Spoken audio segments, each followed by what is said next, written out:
dois textos, tá, para quem quer estudar a doutrina da eleição, que me influenciaram muito. Dois da editora Fiel, www.editorafiel.com.br. É uma editora que facilita muito a questão do custo.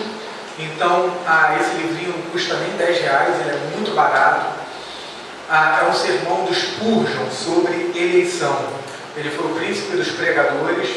Na minha opinião, se não o melhor, um dos melhores livros em que o assunto é tratado biblicamente. Ele é bíblico. Versículo diz, o versículo diz, né? Assim diz a palavra. Ele é muito bíblico, muito prático, é uma leitura muito gostosa, né? Uma leitura muito boa, muito edificante.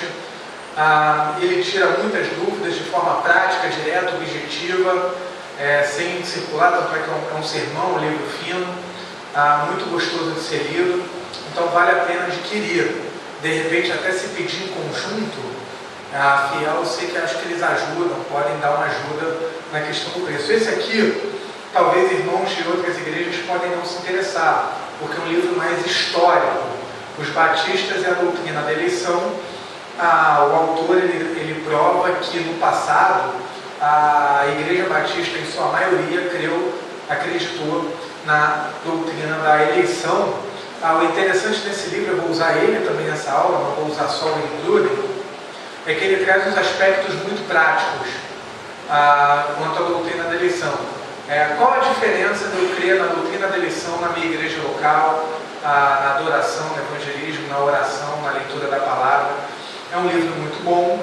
Ele é histórico, mas ele é bem dividido, então quem não se interessar pela história pode ir direto para a parte prática, ou pode ler o livro todo, também não é um livro caro, né? Não sei exatamente quanto custa, mas vou chutar assim, em torno de R$20, talvez até menos. E pedindo também em grupo, eu sei que a editora Fiel também eles facilitam bastante as coisas e eles podem dar um bom desconto. É um livro muito bom.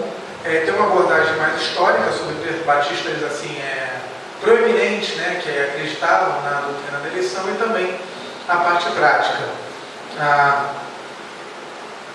São dois livros assim que eu indico para quem quer, concordando ou não, mas quem quer entender melhor o tema, a doutrina, né, pode buscar também, além da teologia do Wayne Grudem, buscar também outras fontes e outras leituras. Bom,